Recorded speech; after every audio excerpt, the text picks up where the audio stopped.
108 ശിവാലയങ്ങളിൽ ആദ്യത്തെ ക്ഷേത്രമാണ് തൃശ്ശൂർ വടക്കുംനാഥ ക്ഷേത്രം. തൃശ്ശൂർ നഗരഹൃദയത്തിലുള്ള ചെറിയ കുന്നായ തേക്കിൻകാട് മൈതാനത്തിൻ്റെ മധ്യത്തിലാണ് ദക്ഷിണ കൈലാസം എന്നറിയപ്പെടുന്ന ശ്രീ വടക്കുംനാഥ ക്ഷേത്രം സ്ഥിതി ചെയ്യുന്നത്. പുരാതന കേരളത്തിലെ 108 ശിവാലയ സ്തോത്രത്തിൽ ഒന്നാം സ്ഥാനം അലങ്കരിക്കുന്ന തൃശ്ശൂർ വടക്കുംനാഥ ക്ഷേത്രത്തെ ശ്രീമദ് ദക്ഷിണ കൈലാസം എന്നാണ് അതിൽ പ്രതിപാദിച്ചിരിക്കുന്നത്. ശിവൻ, പാർവതി, ശ്രീരാമൻ, ശങ്കരനാരായണൻ, മഹാഗണപതി എന്നിവരാണ് ഈ ക്ഷേത്രത്തിലെ പ്രധാന പ്രതിഷ്ഠകൾ. ശ്രീ വടക്കുംനാഥ ക്ഷേത്രത്തിന് തൃശ്ശൂരുമായി വളരെ അധികം ചരിത്രപ്രധാനമായ ബന്ധമാണുള്ളത്. ശക്തൻ തമ്പുരാൻ്റെ കാലഘട്ടത്തിലാണ് ഈ ക്ഷേത്രം ഇന്നത്തെ രീതിയിൽ പുനർനിർമ്മിക്കപ്പെട്ടത്. കേരളത്തിലെ ഏറ്റവും വലിയ മതിൽക്കെട്ടുള്ള വടക്കുംനാഥ ക്ഷേത്രം 20 ഏക്കർ വിസ്താരമേറിയതാണ്. 4 ദിക്കുകളിലുമായി 4 മഹാഗോപുരങ്ങൾ ഇവിടെ പണിതീർത്തിട്ടുണ്ട്. വടക്കുംനാഥൻ്റെ മഹാപ്രദക്ഷിണ വഴിയാണ് സ്വരാജ് റൗണ്ട് എന്നറിയപ്പെടുന്നത്. അതിനാൽ തൃശ്ശൂർ നഗരത്തിൽ വരുന്ന ഒരാൾക്കും വടക്കുംനാഥ ക്ഷേത്രത്തിന് മുന്നിലൂടെ അല്ലാതെ കടന്നുപോകാൻ കഴിയില്ല. ക്ഷേത്രത്തിൽ ഉപദേവതകളായി ശ്രീകൃഷ്ണൻ, അയ്യപ്പൻ, നരസിംഹം, ഹനുമാൻ, വേട്ടയ്ക്കരൻ, നന്ദികേശ്വരൻ, പരശുരാമൻ, സിംഹോദരൻ, ആദിശങ്കരാചാര്യർ, ഋഷഭൻ, നാഗദൈവങ്ങൾ എന്നിവരും കുടികൊള്ളുന്നു. കൂടാതെ മതിൽക്കെട്ടിന് പുറത്ത് പ്രത്യേകം ക്ഷേത്രങ്ങളിൽ സുബ്രഹ്മണ്യസ്വാമിയും ഗണപതി ഭഗവാനും പ്രതിഷ്ഠകളായുണ്ട്.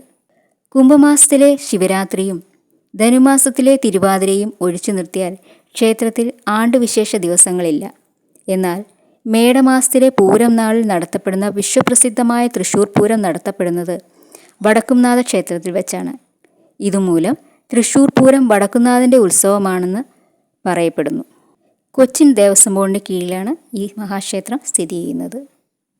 ശ്രീ വടക്കുംനാഥ ക്ഷേത്രത്തിൻ്റെ ഐതിഹ്യം പറയുന്നത് 21 വട്ടം ക്ഷത്രിയരെ കൂട്ടക്കൊല ചെയ്തതിൻ്റെ പ്രായശ്ചിത്തമായി പരശുരാമൻ തനിക്ക് ലഭിച്ച ഭൂമിയെല്ലാം ബ്രാഹ്മണർക്ക് ദാനം ചെയ്തു. അവിടങ്ങളിലെല്ലാം പരശുരാമൻ അവർക്ക് ആരാധന നടത്താൻ ക്ഷേത്രങ്ങളും നിർമ്മിച്ചു കൊടുത്തു. കൂട്ടത്തിൽ പ്രധാനപ്പെട്ടതായിരുന്നു പരശുരാമൻ തന്നെ മഴുവെറിഞ്ഞ് സൃഷ്ടിച്ച കേരള ഭൂമി.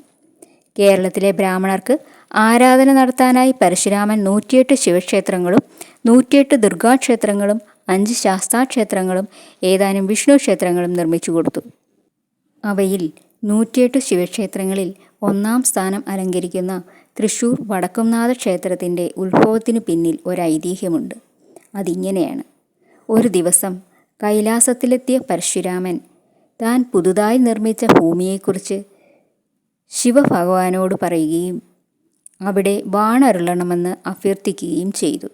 എന്നാൽ ആദ്യം ഭഗവാൻ വിസമ്മതിച്ചു. പിന്നീട് പാർവതീദേവി അഭ്യർത്ഥിച്ചപ്പോൾ മാത്രമാണ് ഭഗവാൻ സമ്മതം മൂളിയത്. ഉടനെ തന്നെ ശിവപാർഷദന്മാരായ നന്ദികേശ്വരൻ, സിംഹോദരൻ, ഭൃംഗീരടി തുടങ്ങിയവരും ശിവപുത്രന്മാരായ ഗണപതി ഭഗവാനും സുബ്രഹ്മണ്യനും അടക്കം കൈലാസവാസികളെല്ലാവരും കൂടി ഭാർഗവഭൂമിയിലേക്ക് പുറപ്പെട്ടു. അവർ ഭാർഗവഭൂമിയിൽ ഒരു സ്ഥലത്തെത്തിയപ്പോൾ പെട്ടെന്നൊരു സ്ഥലത്ത് വെച്ച് യാത്ര നിന്നു.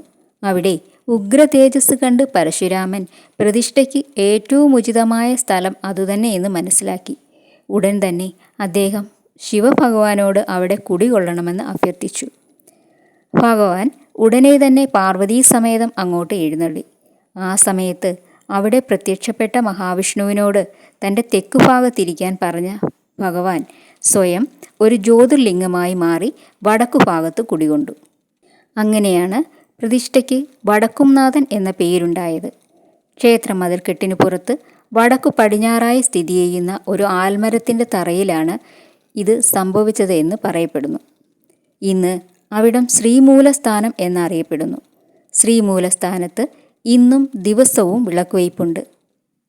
തുടർന്ന് ശ്രീമൂലസ്ഥാനത്തു നിന്നും ശൈവ വൈഷ്ണവ തേജസ്സുകളെ ആവാഹിച്ച് പരശുരാമൻ തന്നെ ഇന്നത്തെ ക്ഷേത്രത്തിൽ പ്രതിഷ്ഠിച്ചു. അതിനുശേഷം യഥാവിധി പൂജകൾ കഴിച്ച് പരശുരാമൻ തുടർന്ന് തൃശ്ശൂർ ഗ്രാമക്കാരായ നമ്പൂതിരിമാരെ ക്ഷേത്രഭരണമേൽപ്പിച്ച് ക്ഷേത്രത്തിൻ്റെ വടക്കു കിഴക്കേ മൂലയിൽ അന്തർധാനം ചെയ്തു. ഇന്നും അവിടെ പരശുരാമ സ്മരണയിൽ ദീപപ്രതിഷ്ഠ നടത്തപ്പെടുന്നുണ്ട്. വടക്കുംനാഥ ക്ഷേത്രത്തിൻ്റെ നിർമ്മാണം പന്തിരുകുലത്തിലെ പെരുന്തച്ചൻ്റെ കാലത്ത് നടന്നതാണെന്ന് ചരിത്രം പറയപ്പെടുന്നു. പെരുന്തച്ചൻ്റെ കാലം 7-ാം നൂറ്റാണ്ടിലാകയാൽ ക്ഷേത്രത്തിനും കൂത്തമ്പലത്തിനും 1300 വർഷത്തെ പഴക്കമുണ്ടാകുമെന്ന് വിശ്വസിക്കപ്പെടുന്നു. തൃശ്ശൂർ വടക്കുംനാഥ ക്ഷേത്രത്തിൻ്റെ ഭരണച്ചുമതല വഹിച്ചിരുന്ന നമ്പൂതിരിമാരെ യോഗാതിരിമാർ എന്നായിരുന്നു അറിയപ്പെട്ടിരുന്നത്. കേരളത്തിൽ നമ്പൂതിരിമാർ ആധിപത്യം സ്ഥാപിച്ചതോടെ വടക്കുംനാഥ ക്ഷേത്രം തൃശ്ശൂർ ഗ്രാമക്കാരായ നമ്പൂതിരിമാരുടെ നിയന്ത്രണത്തിലായി. തൃശ്ശൂർ യോഗസങ്കേതത്തിൽ നിന്നും തിരഞ്ഞെടുക്കപ്പെടുന്നയാളായ യോഗാതിരിപ്പാടാണ് ക്ഷേത്രത്തിൻ്റെ ഭരണാധികാരിയായിരുന്നത്.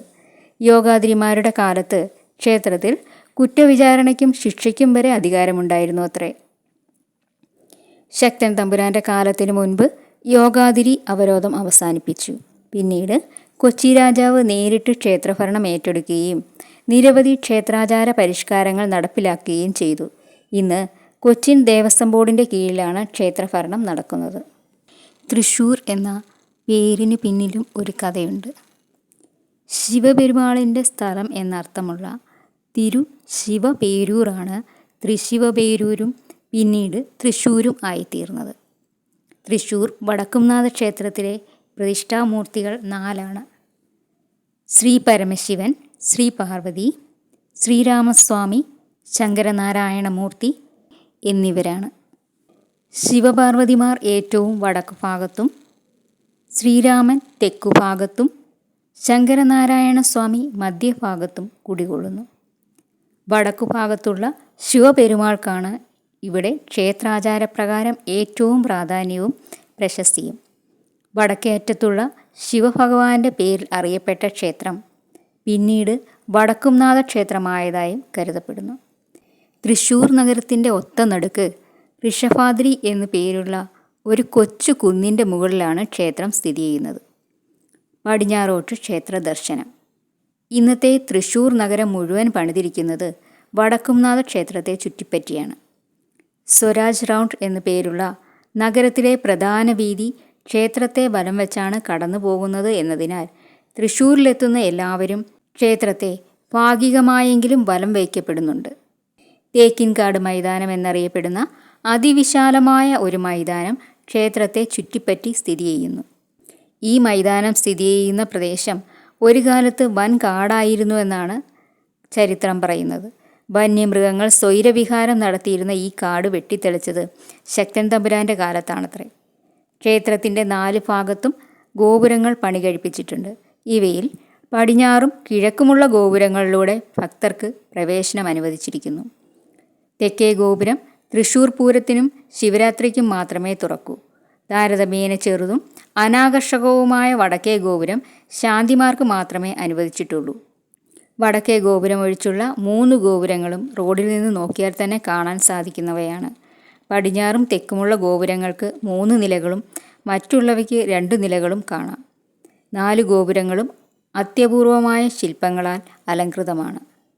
പടിഞ്ഞാറ് ഭാഗത്തു നിന്ന് ക്ഷേത്രത്തിലേക്ക് പ്രവേശിക്കുന്നവർ ആദ്യം കാണുന്നത് വലിയൊരു പേരാൽ വൃക്ഷവും അതിന് ചുവട്ടിലുള്ള കൊച്ചു ഗണപതി ക്ഷേത്രവുമാണ്. ക്ഷേത്രത്തിൻ്റെ പടിഞ്ഞാറ് ഭാഗത്ത് സ്ഥിതി ചെയ്യുന്ന 3 പ്രധാന ആൽമരങ്ങളിൽ നടുക്കുള്ളത് എന്നർത്ഥത്തിൽ നടുവിലാൽ എന്ന പേരാൽ അറിയപ്പെടുന്നത്. നടുവിലാൽ തറയിലെ ഗണപതി ക്ഷേത്രം ചെറുതാണെങ്കിലും അത്യാകർഷകമാണ്. ഏകദേശം 1/2 അടി മാത്രം ഉയരം വരുന്ന ഒരു കൊച്ചു ഗണപതി വിഗ്രഹമാണ് ഇവിടെയുള്ളത്.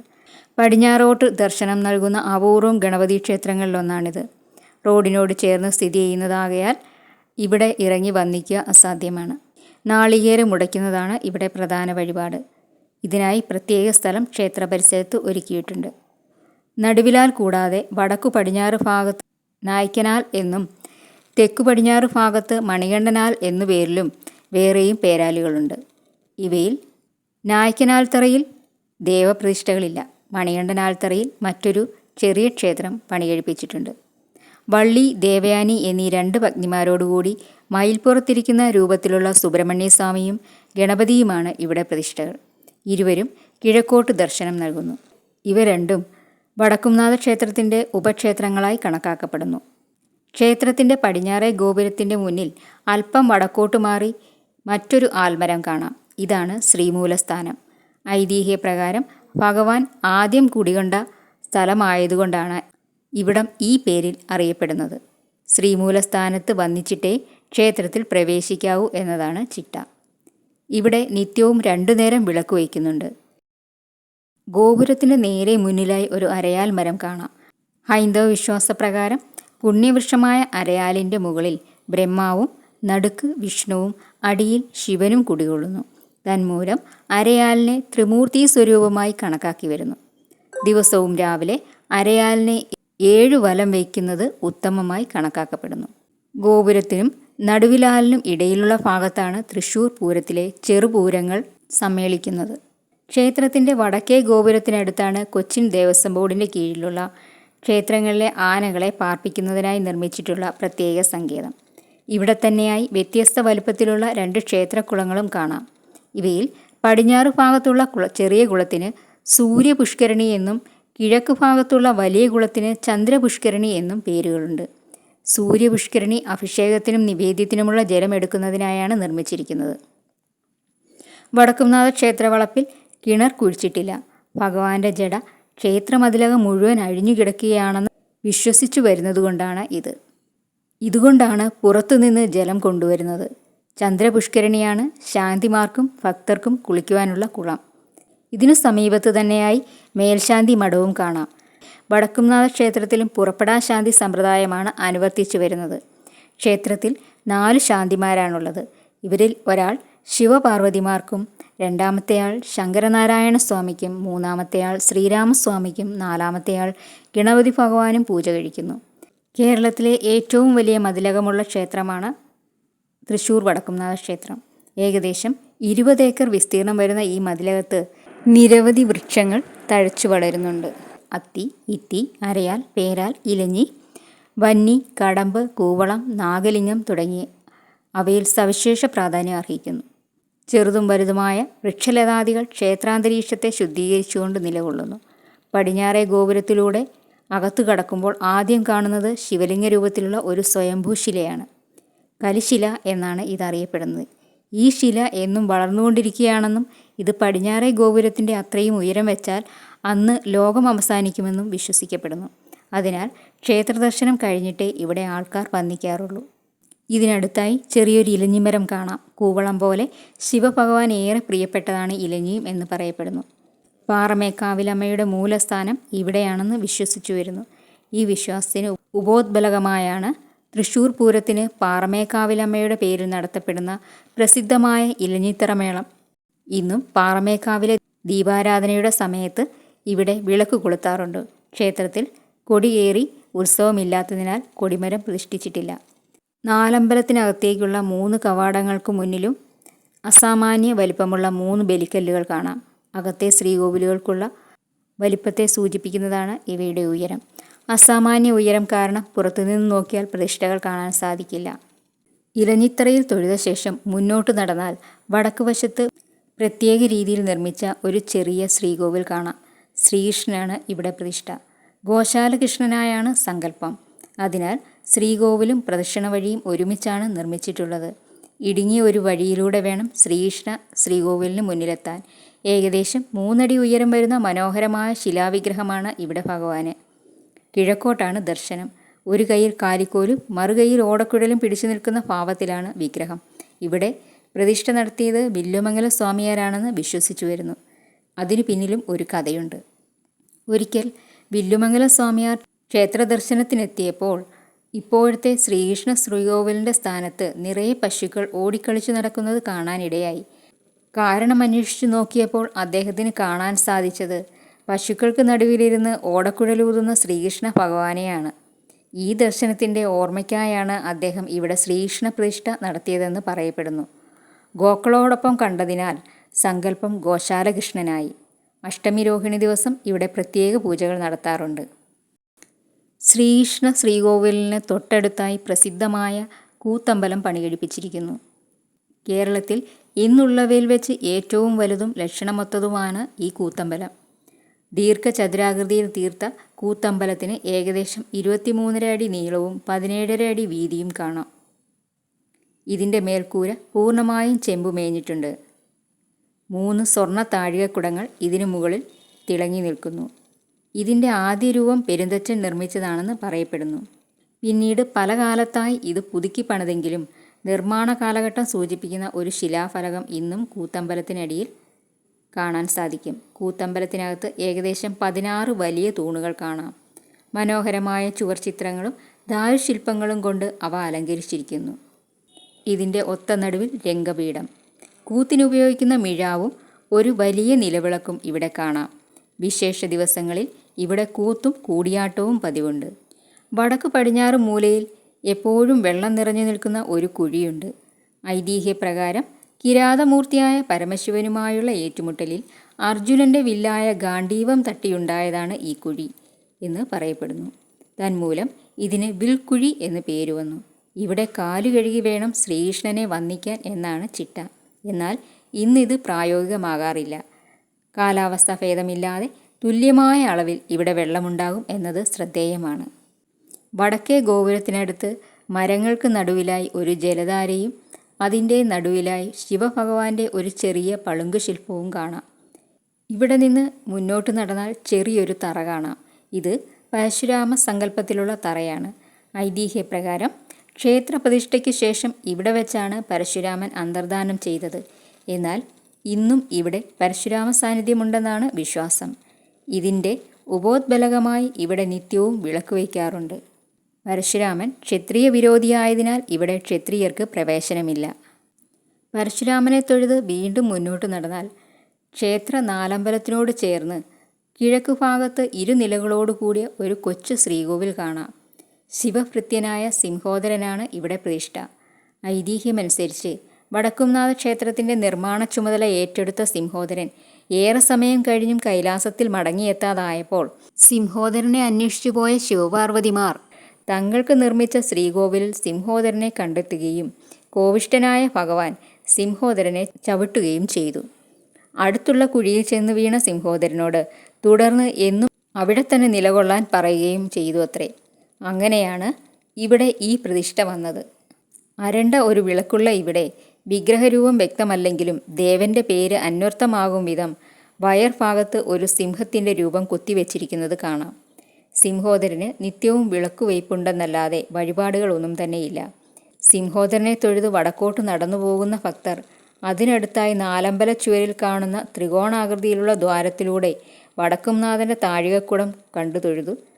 തുടർന്ന് വീണ്ടും നടന്നുപോയി ഒരു ബലിക്കല്ലിനടുത്തെത്തുമ്പോൾ അവിടെ നിന്ന് വടക്കോട്ട് തിരിഞ്ഞു നിന്ന് കാശി വിശ്വനാഥനെ വന്ദിക്കുന്നു. കാശി വിശ്വനാഥൻ തന്നെയാണ് വടക്കുംനാഥൻ എന്ന വിശ്വാസത്തെ അനുസ്മരിപ്പിക്കുന്നതാണ് ഈ ആചാരം. പണ്ടുകാലത്ത് കാശിയിൽ പോയാൽ മടങ്ങി വരില്ല എന്നൊരു വിശ്വാസം ഉണ്ടായിരുന്നതിനാൽ ഇവിടെ നിന്ന് തിരിച്ചു നടക്കരുതെന്നാണ് ചിട്ട. ഇവിടെ കാശി വിശ്വനാഥ സാന്നിധ്യം വന്നതിന് പിന്നിൽ ഒരു കഥയുണ്ട്. അതിങ്ങനെയാണ്. പണ്ട് ഇവിടെ ഭജനമിരുന്ന ഭക്തനായ ദേശമംഗലം നമ്പൂതിരിക്ക് കാശിയിൽ പോകണമെന്ന അതിയായ ആഗ്രഹം തോന്നിയപ്പോൾ തൻ്റെ ശ്രീകോവിലിന് പുറകിലുള്ള ഒരു വഴിയിലൂടെ ഭഗവാൻ അതിന് വഴി അനുവദിച്ചു കൊടുക്കുകയും അതനുസരിച്ച് കാശിയിൽ പോയ അദ്ദേഹം ഗംഗാസ്നാനവും വിശ്വനാഥ ദർശനവും നടത്തി ഏതാനും നാഴികയ്ക്കുള്ളിൽ തിരിച്ചു വരികയും ചെയ്തു. സിംഹോദരൻ്റെ ശ്രീകോവിലിനടുത്തുള്ള ബലിക്കല്ലിരിക്കുന്ന വഴിയിലൂടെയാണ് നമ്പൂതിരി കാശിക്ക് പോയത്. തുടർന്ന് ആ വഴി അടച്ചു. ഈ വഴിയിലൂടെ ഗംഗയും ശ്രീലകത്ത് വരുമെന്ന് പാർവതിക്ക് തോന്നിയത് മൂലമാണത്രേ ഈ വഴി അടച്ചതെന്ന് വിശ്വാസമുണ്ടായിരുന്നു. ഇതിൻ്റെ സ്മരണയ്ക്കായി ആ ബലിക്കല്ല് കല്ലുകൊണ്ട് അടച്ചിരുന്ന പതിവുണ്ടായിരുന്നു. 2006 ക്ഷേത്രത്തിൽ നടന്ന ദേവപ്രശ്നത്തെ തുടർന്ന് ഇത് നിരോധിച്ചെങ്കിലും ഇന്നും ഇത് ചില ഭക്തർ ചെയ്യാറുണ്ട്. സിംഹോദരനെയും കാശി വിശ്വനാഥനെയും തൊഴുത് പ്രധാന വഴിയിലൂടെ പ്രദക്ഷിണം ചെയ്തു വരുമ്പോൾ തെക്കുകിഴക്കേ മൂലയിൽ ഒരു ചെറിയ തറ കാണാം. ശംഭുത്തറ എന്നാണ് ഇതിൻ്റെ പേര്. ഇവിടെ കയറി നിന്ന് വടക്കോട്ട് തിരിഞ്ഞു നിന്ന് ചിദംബര നടരാജനെയും കിഴക്കോട്ട് തിരിഞ്ഞു നിന്ന് രാമേശ്വരത്തെ രാമനാഥസ്വാമിയെയും വന്ദിക്കുന്നു. തമിഴ്നാട്ടിൽ സ്ഥിതി ചെയ്യുന്ന പ്രസിദ്ധമായ ശിവക്ഷേത്രങ്ങളാണ് ചിദംബരവും രാമേശ്വരവും. നടരാജഭാവത്തിൽ ശിവൻ കുടികൊള്ളുന്ന അപൂർവം ക്ഷേത്രങ്ങളിലൊന്നായ ചിദംബര ക്ഷേത്രത്തിലെ പ്രതിഷ്ഠാമൂർത്തി തന്നെ ശിവേലിമൂർത്തിയായി വരുന്ന ഏക ക്ഷേത്രം കൂടിയാണിത്. പ്രസിദ്ധമായ പഞ്ചഭൂതലിംഗസ്ഥാനങ്ങളിൽ അവസാനത്തേതായ ആകാശലിംഗ പ്രതിഷ്ഠയുള്ള ക്ഷേത്രം കൂടിയാണ് ഇവിടം. രാമേശ്വരം ക്ഷേത്രമാണെങ്കിൽ ഐതിഹ്യപ്രകാരം രാവണവധത്തെ തുടർന്നുണ്ടായ ബ്രഹ്മഹത്യാപാപം തീർക്കാൻ ശ്രീരാമൻ പ്രതിഷ്ഠിച്ച ക്ഷേത്രമാണ്. പ്രസിദ്ധമായ 12 ജ്യോതിർലിംഗങ്ങളിൽ ഒന്നുകൂടിയാണ് രാമേശ്വരം. ഇരു ക്ഷേത്രങ്ങളിലേക്കും നോക്കി വന്ദിക്കുന്നതിനുള്ള സൗകര്യം ഇവിടെ വന്നതിന് പിന്നിലും ഒരു കഥയുണ്ട്. അതിങ്ങനെയാണ്. ഒരിക്കൽ സർപ്പരാജാവായ അനന്തൻ നന്ദിയുടെ നിർദ്ദേശപ്രകാരം ഇവിടെ എത്തുകയും ഈ തറയിലിരുന്ന് താണ്ഡവനൃത്തം ദർശിക്കുകയും ചെയ്തുവെന്ന് ഐതിഹ്യമുണ്ട്. വടക്കോട്ട് നോക്കിയപ്പോൾ ചിദംബരത്ത് ആനന്ദ താണ്ഡവമാടുന്ന പരമശിവനെ കണ്ട അനന്തൻ തുടർന്ന് കിഴക്കോട്ട് നോക്കിയപ്പോൾ രാമേശ്വരത്തും സമാനമായ കാഴ്ച കാണുകയുണ്ടായി. ഇതിൻ്റെ സ്മരണയ്ക്കാണ് ഇന്നും ഭക്തർ ഇവിടങ്ങളിലേക്ക് നോക്കി ദർശിക്കുന്നത്. മുന്നിലുള്ള പടിക്കെട്ടുകളിലൂടെ ശംഭുത്തറയിൽ കയറി ഇരു പ്രതിഷ്ഠകളെയും വന്ദിച്ച ശേഷം വലതുവശത്തെ പടിക്കെട്ടുകളിലൂടെ ഇറങ്ങണമെന്നാണ് ആചാരം. വടക്കുംനാഥ ക്ഷേത്രത്തിൽ വരുന്ന ഭക്തർ കർശനമായും പാലിക്കേണ്ട ഒരു ദർശനക്രമം പുരാതന കാലം മുതലേ പറഞ്ഞു വരുന്നുണ്ട്. ആദ്യം ശ്രീമൂലസ്ഥാനത്ത് വന്ദിക്കണം. തുടർന്ന് പടിഞ്ഞാറേ ഗോപുരത്തിലൂടെ അകത്ത് കടന്ന് വടക്കുംനാഥനെ പുറത്തു നിന്ന് മനസ്സാ വണങ്ങി പ്രദക്ഷിണം വെച്ച ശേഷം കൂത്തമ്പലത്തിനടുത്തുള്ള ഗോശാലകൃഷ്ണനെ വന്ദിക്കുക. പിന്നീട് പ്രദക്ഷിണമായി വന്ന് വടക്കു പടിഞ്ഞാറേ നാലമ്പലക്കെട്ടിലുള്ള ഋഷഭനെ വന്ദിക്കുക. ഋഷഭൻ സദാ ധ്യാനനിമഗ്നനും നഗ്നനുമായി സങ്കല്പിക്കപ്പെടുന്നതിനാൽ കൈ കൊട്ടിയുണർത്തി വസ്ത്രത്തിൽ നിന്ന് ഒരു നൂലെടുത്തു വേണം ഇവിടെ ദർശനം നടത്താൻ. അതിനുശേഷം പ്രദക്ഷിണം തുടർന്ന് വടക്കു കിഴക്കേ മൂലയിലെത്തുമ്പോൾ ദീപരൂപത്തിലുള്ള പരശുരാമനെ വന്ദിക്കുക. അതിനുശേഷം പ്രദക്ഷിണമായി വന്ന് കിഴക്കേ നടയിലെ സിംഹോദരനെ വണങ്ങുക. സിംഹോദരൻ്റെ നടയിലെത്തുന്നത് ശ്രീകോവിലിന് തെക്കുവശത്തുകൂടി മാത്രമേ ആകാവൂ എന്നാണ് നിയമം. ശിവഭൃത്യനായ സിംഹോദരനെ തൊഴുത ശേഷം അടുത്തുള്ള ഒരു ചെറിയ ബലിക്കല്ലിനടുത്ത് നിന്ന് വടക്കോട്ട് തിരിഞ്ഞു നിന്ന് കാശി വിശ്വനാഥനെ വന്ദിക്കുക. അതിനുശേഷം അടുത്തുള്ള ദ്വാരത്തിലൂടെ വടക്കുംനാഥൻ്റെ താഴികക്കുടം നോക്കി തൊഴുക. ഭഗവാനെ കാശി വിശ്വനാഥനായി സങ്കല്പിച്ച് വേണം ഈ ദർശനം. തുടർന്ന് തിരിഞ്ഞു നടക്കാതെ പ്രദക്ഷിണ വഴിയിലേക്ക് ചെല്ലുക. അങ്ങനെ പ്രദക്ഷിണം വെച്ച് തെക്കുകിഴക്കേ മൂലയിലെത്തുമ്പോൾ അവിടെയുള്ള ശംഭുത്തറയിൽ കയറി ചെന്ന് വടക്കോട്ട് നോക്കി ചിദംബര നടരാജനെയും കിഴക്കോട്ട് നോക്കി രാമനാഥസ്വാമിയെയും വന്ദിക്കുക. അതിനുശേഷം തറയുടെ തെക്ക് ഭാഗത്തുകൂടെ ഇറങ്ങിച്ചെന്ന് പ്രദക്ഷിണം തുടരുക. തെക്കേ ഗോപുരത്തിനടുത്തെത്തുമ്പോൾ അവിടെ നിന്ന് തെക്കോട്ട് തിരിഞ്ഞു നിന്ന് കൊടുങ്ങല്ലൂരമ്മയെ വന്ദിക്കുക. തുടർന്ന് തെക്കു പടിഞ്ഞാറ് മൂലയിലെ അമ്മൻതറയിലെത്തുമ്പോൾ അവിടെ കയറി നിന്ന് തെക്കോട്ട് നോക്കി ആദ്യം കൂടൽമാണിക്യസ്വാമിയെയും പിന്നീട് ഊരകത്തമ്മ തിരുവടിയെയും അവസാനം വടക്കോട്ട് നോക്കി പ്രധാന ശ്രീകോവിലുകളുടെ താഴികക്കുടങ്ങളെയും വന്ദിക്കുക. അതിനുശേഷം വ്യാസശിലയിലെത്തി വേദവ്യാസനെയും ഗണപതിയെയും വന്ദിച്ച് ഓം ഹരിശ്രീ ഗണപതിയേ നമ എന്ന് മണലിൽ എഴുതുക. പിന്നീട് പ്രദക്ഷിണമായി വന്ന് അയ്യപ്പസ്വാമിയെയും പുറകിലെ മൃതസഞ്ജീവനി തറയിലെ ഹനുമാൻ സ്വാമിയെയും വന്ദിക്കുക. അതിനുശേഷം വേട്ടയ്ക്കരൻ സ്വാമിയെയും നാഗദൈവങ്ങളെയും വന്ദിച്ച് പ്രദക്ഷിണമായി വന്ന് ശംഖചക്രങ്ങളെയും തൊഴുത് പടിഞ്ഞാറേ നടയിൽ തിരിച്ചെത്തുക. അവിടെയുള്ള ശങ്കരാചാര്യ പ്രതിഷ്ഠയെ വന്ദിച്ച ശേഷം വടക്കുംനാഥൻ്റെ നടയ്ക്ക് നേരെയുള്ള വാതിലിലൂടെ അകത്തേക്ക് കടക്കുക.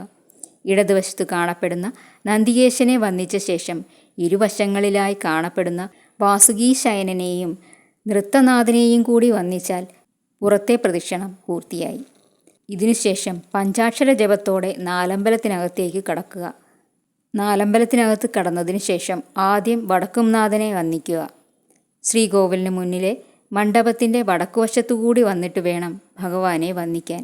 തുടർന്ന് മണ്ഡപത്തിലിരുന്ന് ജപിക്കുന്ന ബ്രാഹ്മണരെയും വന്ദിച്ച ശേഷം തെക്കുഭാഗത്തു നിന്ന് ഭഗവാനെ ഒന്നുകൂടി തൊഴുത് എതിർദിശയിലുള്ള ശ്രീപാർവതീദേവിയെ തൊഴുത ശേഷം അടുത്തുള്ള മുത്തിക്കല്ലിലും തൊഴുത് ഓവുവരെ പോയി തിരിച്ചു വരിക. വീണ്ടും ദേവിയെ തൊഴുത ശേഷം ശ്രീകോവിലിൻ്റെ കന്നിമൂലയിൽ വാഴുന്ന മഹാഗണപതിയെ വന്ദിക്കുക. ഗണപതിയെ തൊഴുത ശേഷം പ്രദക്ഷിണം നിർത്തിവെച്ച് തെക്കോട്ട് വന്ന് ശങ്കരനാരായണ സ്വാമിയെ വന്ദിക്കുക. പിന്നീട് വീണ്ടും തെക്കോട്ട് വന്ന് ശ്രീരാമസ്വാമിയെ വന്ദിക്കുക. അതിനുശേഷം ശ്രീരാമസ്വാമിയുടെ ശ്രീകോവിലിന് മുന്നിലെ മണ്ഡപത്തിൽ ദീപരൂപത്തിൽ കുടികൊള്ളുന്ന ഹനുമാൻ സ്വാമിയെ മനസ്സാ സ്മരിക്കുക.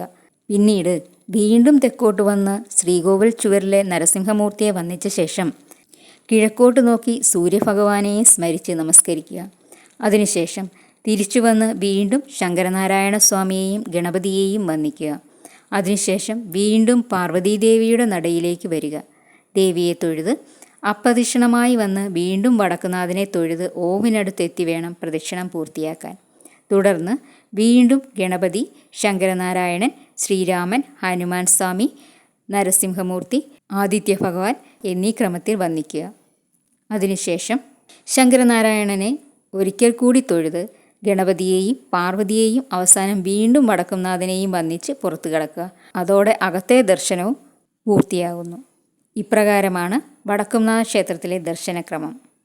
വടക്കുംനാഥ ക്ഷേത്രത്തിലെ പ്രധാന വഴിപാടുകൾ ഉദയാസ്തമന പൂജ, പ്രദോഷ പൂജ, ഉമാമഹേശ്വര പൂജ, സ്വയംവര പുഷ്പാഞ്ജലി, മൃത്യുഞ്ജയ ഹോമം, മൃത്യുഞ്ജയാർച്ചന, ആയുർസൂക്ത പുഷ്പാഞ്ജലി, രുദ്രസൂക്ത പുഷ്പാഞ്ജലി, കൂവളഹാര സമർപ്പണം തുടങ്ങിയവയാണ്.